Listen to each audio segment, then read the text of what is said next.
We sing here too, And apparently. we're also live on Facebook now. Hi, everybody, everywhere. Instagram, Facebook. We're really glad you're here. Like Janine said already, welcome to another episode of True Mental Health. And me, Crystal Crawford, and Dr. Janine Kraft. And we're just going to sing at you today. Yes. So we always start these shows by chatting amongst ourselves to try to find the thread. And today we're going to just jump into a topic that may or may not seem relevant on the surface, but let's see where we go. And I get that we said, like, what is awareness? Yeah. And what the hell does it have to do with mental health? Because you say it all the time and it sounds so elegant, and I'm like, it's just something so mystical. And I'm like, what is that? So maybe we can talk about, like, how would someone know that they do not have awareness? Like, what would be a symptom of non-awareness, is your thought? I would say a symptom of non-awareness is that you judge everybody else, you never judge yourself, and you know there's nothing wrong with you. Oh. To the point. I mean, basically, like, if you ever judge yourself and you ever make yourself wrong, you're aware. Period. Mm-hmm. So that's the simple form right there. And I think what makes that kind of hard to digest is for those of us that make ourselves wrong. You're like, but I feel wrong all the time. Yes. And that's how awareness works. So we could go from there. Okay. And someone's asking already, like, what is the difference then between consciousness and awareness? Consciousness is being present with everything and not judging it. Consciousness is essentially presence with.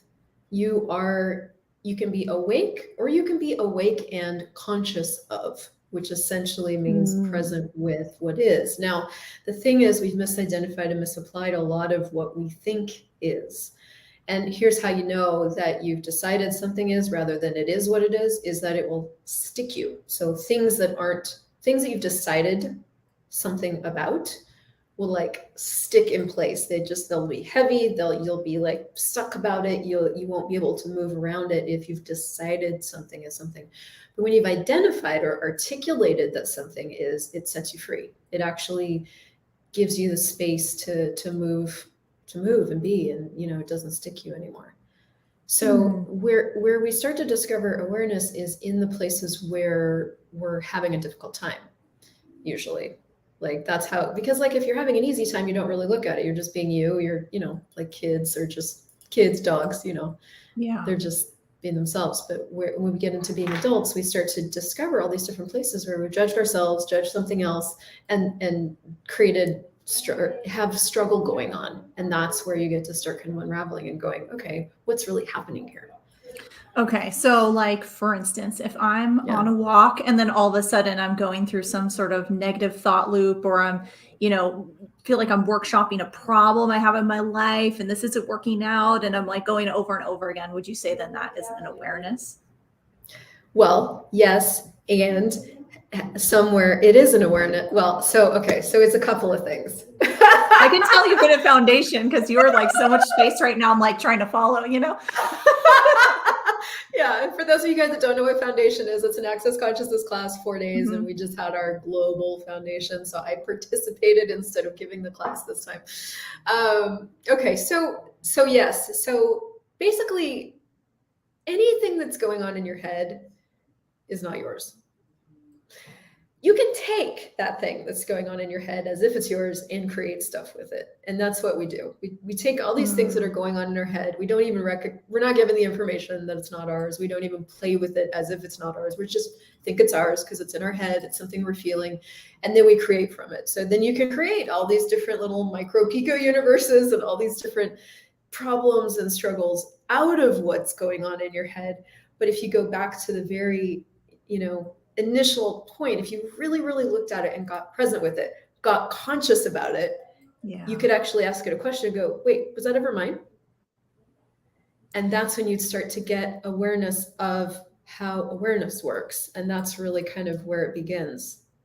Yeah, because it's like, especially from psychology, the whole thing is everything that's in your head is yours. It's like your limiting beliefs, your anxiety, your problem to figure out.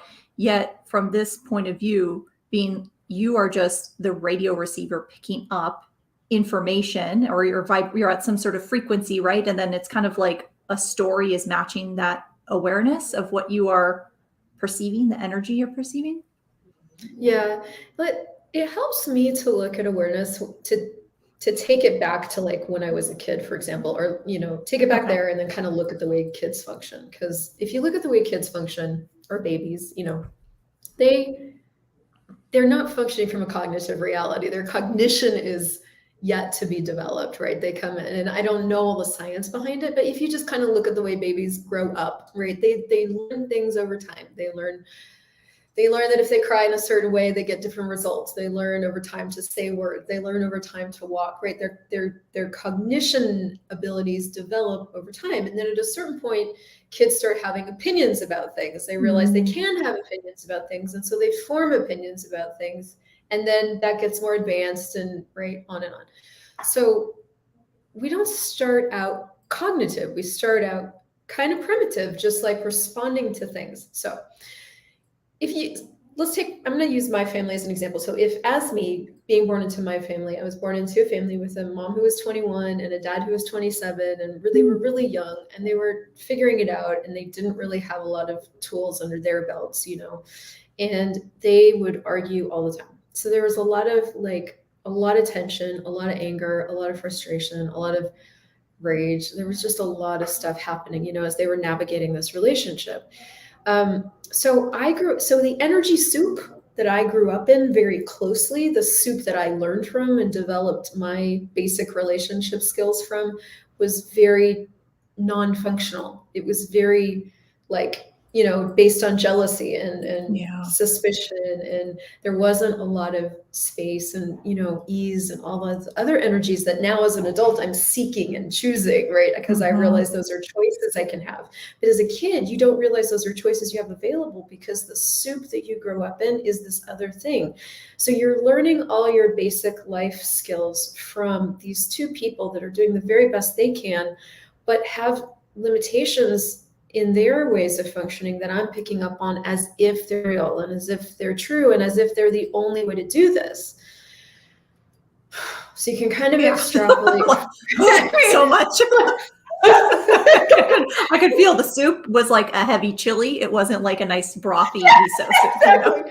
And so you didn't have the same experience as me, right? You had a different soup, and everyone's got their different soups. Some people's soups are more dense and rockish than other people's soup, right? So we've been with my partner and his mom.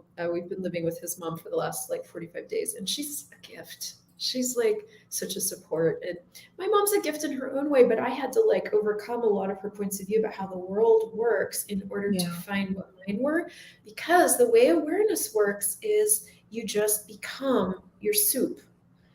And as a teenager, you then resist your soup because you really are trying very hard to individuate and find your own way.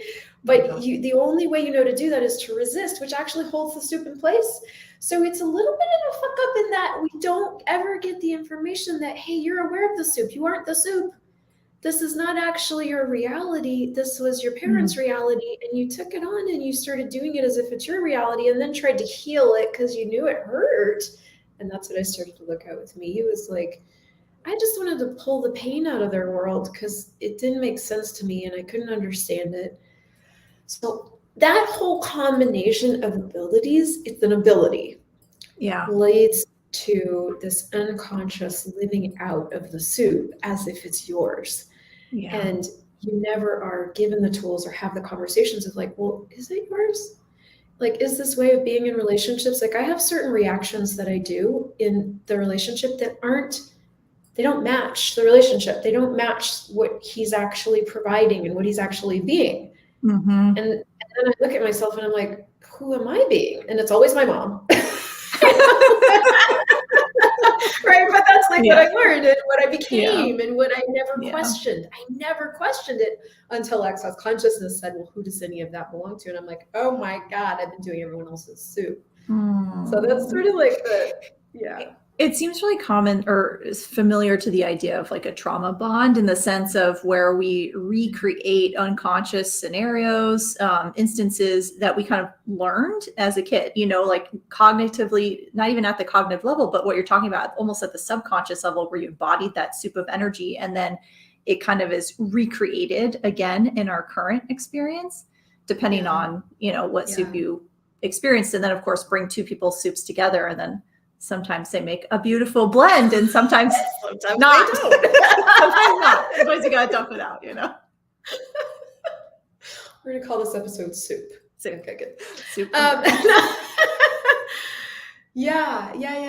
And I guess the thing that got added, it does sound very similar, actually. I think the thing for me that got added, and I don't know that you, to the conversation, is that it's also a choice I've been making. And there's this thing that was an unintentional disempowerment of me when I was really doing a lot of psychology. And I think it's fair to call it unintentional because I don't get that I think people are out there trying to go, what is this? How do we identify it and how do we heal it, right? But one of the unintentional disservices was that, in things like recreating trauma bonds, for example, it was never talked about as something we were choosing. It was kind of talked about as something you didn't have any power over. Yeah. And even though I am talking about, okay, so as a baby, we were raised in the soup, like I could even still go back and look energetically at did I choose the soup? Yes or no? And it was always yes. I did choose the soup. I did chose this particular soup to jump into and be flavored by. You're the bouillon cube. So that's interesting. Yeah. And so that's an interesting, that makes me lighter. Again, we're talking about, I guess, really using the guidance system of what's true makes you lighter and what's not true makes you heavier. And so then if that's the soup I was flavored by, and then I went forward and I started choosing from that soup and creating from that soup, there must be something from that I was needing information about. Like I needed to know, or I needed this thing created in me. And so that'd be the only thing I would add to the conversation is does it create anything to look at those things that you are creating? Like if you are recreating trauma bonds, whatever, is it just happening to you, or is that something you're continually recreating? Because as I looked at it from that point of view, I got more freedom. So I guess that would be the only other thing I'd add to I don't know that you can have a conversation about awareness without the conversation of choice. Yeah. So blah, blah. That's exactly kind of what I was getting, because if psychology is coming from the perspective, and how I was taught is it's not a choice what family you're born into, not a choice all the things that happen There's to a lot of you. you didn't.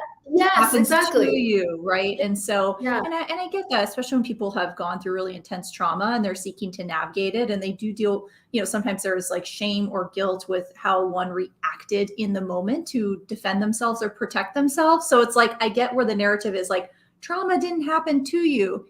And when you take a step back and you start to look at the choices along the way, what does that create? I guess is what I'm looking at. Where are you? And I think it's I want to also say out loud, abusive people exist, and they choose abusive things and mean things. That is a thing. That doesn't negate my choice for that abusive person. Yeah. So I think we're a lot of times in the conversation of abuse and trauma, we're lumping a lot of things, again, unintentionally. So I chose this and they chose this, and this is what that created. And on top of all of that, they didn't have the conversations and the education to give me that would tell me what was occurring for me. Here's your capacities as a being, by the way. You're not crazy. You're just aware of crazy, but you feel crazy because you're aware of it. And that's how your awareness works. It's you just feel it. That's how it works. That's how you know you're aware. I thought it was just fucked up. No, you're aware. So I didn't get that. I didn't get that conversation in what I chose. Yeah. Right. So also interesting,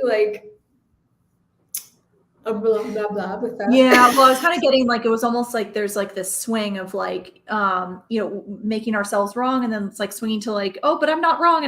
But it's almost totally disempowered something. I'm just feeling, are you following where I'm the visuals I'm going here? I mean, this is a big, not really. Yeah. I just had this idea of where it's kind of okay, making oneself wrong for everything. And then if you go into, I guess, a psychology route, Oh, I I'm hadn't being thought really about broad. that. Go ahead. Okay. I'm so sorry. You're Sometimes I'm fine. like, okay. Okay, so making yourself wrong for everything. Okay, so Yes. let's frame that into the conversation of awareness just for a second. Yeah. How many, give or take a billion, how many people around the world hate themselves every day? I mean, that's exactly Like it. majority. That many. Ugh. Yeah. Yeah. If it's true that we're aware, and the way our awareness works is kind of like soup, like, Mhm. instantaneous, like identification with an energy, for basically, like we picked up the point of view a long time ago that we're wrong from our parents. We believed it for ourselves. It's felt true this whole time. All these billions of people hate themselves. If awareness works like that, instantaneous, like, then how much awareness do we have of wrongness? A little bit or more than we can even articulate, that we've just assumed is ours because way back then we bought the point of view that we were wrong in the first place. And that's one of the ways awareness works, is like you pick up the soup of all the billions and it matches something in your world that you decided a long time ago. And so it just keeps running because you're aware of it all the time, but it also matches your point of view about yourself. So you're in this loop of trying to fix the thing that was never wrong with you to begin with, which is why it can't change, because it wasn't ever yours to start. Yeah. And then people are just looping. Yeah. Just looping over and over again, right? Because it's like, if there's no acknowledgement of the awareness, then originally, like way back there, like when you bought it. Which of course you were totally unconscious about, because conscious would be presence with, and so you'd have to be like you'd be present with the fact that you were buying it. But we were unconscious about the fact that we were buying it because we didn't even know we were aware of doing that. We're just like, this is the way it is. I'm just wrong. Okay, fine. That doesn't make me happy, but apparently life's not happy. So okay. So aware. Right? Okay, so anytime folks are going into judgment of themselves, lack of awareness. Is that what you're saying? What I'm saying is, anytime you go into judgment of yourself, ask it something. Mm-hmm. Ask it something. Go. So this morning, I'll give you an example. I was sitting in my bed. I've been really working with myself on this. And this is how consciousness works. You guys have been doing this stuff for 10 years, and you still go through these phases where you're a baby. Baby. I'm a baby. Okay. Like, how do I? Yeah. So in Global Foundation, we were gifted this tool that's really cool. And I'll give you the tool and then I'll sort of show you how I used it. So the tool is, what point of view am I avoiding or defending that keeps any of this in existence? And then you just use the clearing statement, everything that is times a godzillion, right, wrong, good, bad, pod, poc, online, shorts, boys, and beyond. Access consciousness, clearingstatement.com. So this morning, so I've been really working with myself over these last 5 days to really start actively practicing the muscle of finding what I'm grateful for. If any of you know me, you know that I am very easy to have a snarky comment, a cutting comment, I have a dark sense of humor, kind of see all the dark underbelly of things, and I've made myself really wrong for that. But also what that's created is I trained myself to look for where I'll be damaged instead of what maybe the gift is, even in me. Yeah. Okay, so fast forward to this morning. I'm sitting in my bed. I start feeling this energy rise up where I'm starting to get mad about something, and this is what I've been working with on me. Okay, so I'm mad. Now, first of all, am I mad or someone else? Or anger can be the awareness of a lie. It can be the emergence of a potency. It can be a distractor, implant. It can be so many different things. So blah, blah. Energy comes up and I'm like, so I changed it and I started looking for what I was grateful for in my partner. Because I was like, the anger was coming out as against him. Well, this is an old story. This is the thing I'm working with myself on. Like, okay, how do I start to change this? Started looking at what I was grateful for about him. It was easy for me to find things I was grateful for about him, which was kind of a relief, but it wasn't changing what I was mad about. So I was like, turned it onto myself and I'm like, what am I grateful for about me? nothing. I was not grateful for myself at all. There was nothing. And here's, oh man, I don't know where I started this from, but like, here's the crazy thing about that is when you can't find anything about yourself that you're grateful for, you won't find it in anyone else. And so you'll always be looking for the proof of what you're sure is true, which is that I'm shit. I'm certain I'm shit. I'm looking for proof for I'm shit. But if you show me proof, I'm going to kill you, because don't do that. Yeah. Okay, so I'm sitting there with that, and I forget where we started this, but we're talking about awareness. So I'm like, I'm not grateful for anything about me. And I was like, is that really mine?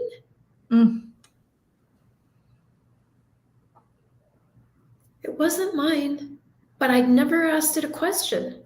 Yeah. I'd never gotten really present with it, never really. I just had been functioning from this not gratitude of myself without knowing I was doing it, while looking for the validation outside of me that would prove that I was okay, because I didn't believe I was okay. And so constantly doing that, but I'd never gotten so today I finally got present with it, and I was like, I'm not grateful for myself at all. I'm like, does that make me lighter? No. Is it true? I was like, no. And that's where the healing starts to begin. True healing comes from that presence with something. Conscious healing is the side effect of consciousness. And so ask it a question, go, I'm so fucked up, So, well, and that's that. Oh, go ahead. Sorry. Yeah. Is it true? No. Well, and that's the thing, is we're just not taught to ask questions, or we're literally trained to find answers, conclusions, judge, find problems, and our brains are also kind of hardwired that way. So it does take some active presence, I guess, like the conscious presence, to then use a tool when you're in that state. Yeah, well, it's like if you look at anything in your life that you want to change, whether it's, I know you just recently bought a walking treadmill, right? Okay, so to change the amount of movement you were doing in a day, you had to look at it, get present with it, and make a different choice, and start daily choosing something else, right? Yep. Yeah. Same thing. Well, because okay. Yeah, because I was looking at in the sense of like, oh, okay, I'm working a lot. That's not really going to change. And I'm sitting a lot. I can raise my desk to stand, but what would it take to be able to walk and continue to do the amount of work that I want to do? I'm like, okay, well, then it felt like the easy implementation versus making it really hard. So totally. And let's take that and apply it to, okay, what would it take? So this is what I'm doing with myself and my partner right now. Like, what would it take to never ever give up my space and ease for anything I'm aware of? Ever. And I'm like, well, it's going to take a lot of presence every single day with that moment when I give it up. So I'll give it up over being irritated or frustrated, or there's certain energies for me that are like that trigger to go, oh, this is real, and now I'm going to react, right? So it's different for everybody. It could be depression, it could be sadness, it could be any of those energies, right? So, but this is how you work with yourself. I'm going, what would it take to be able to have all of me, the space of me, the ease of me, and be aware and have a relationship all at the same time? Yeah, have it all. Okay. Well, I have to be really, really present for that moment when I go off the deep end into this other insanity thing that I do. So anytime you're making yourself wrong, that's an insanity, because it's not actually true. Anytime you're going into reaction, that's an insanity, because it's like you become non-functional. So I was like, okay, so I have to stay really present for that immediate moment when I am about to leap off the cliff into the chasm of insanity. So every single time I have that sensation, now I'm getting more curious with it. Like, okay. And I'm taking any track. Like, are you mine? It's one track. Well, do you just want to throw him out as another track? Because I'm like, I'm like, well, do we want to just stab him or something? Oh, okay. Well, what are you grateful for? Wait, what are you grateful for about you? That's a whole other track, right? It's kind of like take any track that's going to render you more functional. And so that's what I was saying. You can't have mental health without awareness, because you don't get, that's where I eventually end up. It's like this anger, is this even my point of view? No. Where did I pick this up? Way back, I grew up in anger, rage, fury, hate soup. Yeah. this means something in that soup. In that soup, this means we fight and we argue and we kill each other over this. In that soup, I'm still doing that soup. Is it my soup? Yeah, I'm getting it's kind of like almost the way in the sense of using the term awareness is like a little bit different from, because it's like psychology would say the same thing in the sense of like, in order to make a change, you have to have awareness of like how you're behaving. Basically, it's like awareness of behavior, what's coming up, right? And I'm getting this is almost to this whole other level of, well, what are you aware of though, right? It's like not only how are you behaving, what it's going on through your head, but energetically, what are you aware of? And what is the vibration of that? Totally. It's taking it that one step further and going, okay, you're behaving like this, which is the symptom. Now, what if everything you're behaving from, so the feelings and the thoughts, what if those aren't even yours? Mm-hmm. The behavior's like way out here and you're doing the behavior, but like, back up. Yep. Where the behaviors start. And I think you and I had a conversation about this. I've been really working with myself, and I was talking to you and I'm like, this thing. And you're like, well, when did it start? And I was like, well, this. And you're like, well, what was right before that? And you walked me through the cues. Mm-hmm. Same thing. You got to go look for the cues. What was the cue? What was right before that? And then once you get to right before that, then ask that thing if it's even your thing. Yeah. But we go so fast. We're so fast. We're like super aware. It's instantaneous awareness, and it reminds us of the thing, and then we do the thing, and then we're into the thing, and then we're trying to re-regulate ourselves behaviorally when what we need to do is back it up even more and go, wait, go look at the thing. And how does your awareness work? How does it show up? Well, it shows up as thoughts and feelings. Okay. And then, begin working with ourselves there. Yeah, exactly. Because it's kind of like maybe if someone's feeling really angry and their first cue is that, or they notice, well, and then I lash out at my significant other. It's like, okay, what happened before that? It's like, oh, well, it's like, oh, my neck was hot and my head was steaming, or I like kind of ran into walls because I'm running. Okay, so what happened before that? Well, I couldn't really relax that day. I was feeling irritable on the couch, and I just, I tried to meditate that day, right? And so it's just to keep working backwards to get like the most subtlest of body sensations, because then you have a better chance of re-regulating before going off the, wherever. Right. Trauma and for those of you guys that don't know, like Janine has this incredible thing, like heal your nervous, what's it called? Heal your nervous system. Yeah. Heal a dysregulated nervous system. So it's incredible because it has all these different tools that you can really use for yourself physically, like tapping and grounding and meditation and somatics. Awesome. What I would add to that from an access consciousness perspective is use all of those so that you can, get access to, again, that space and that ease that is you.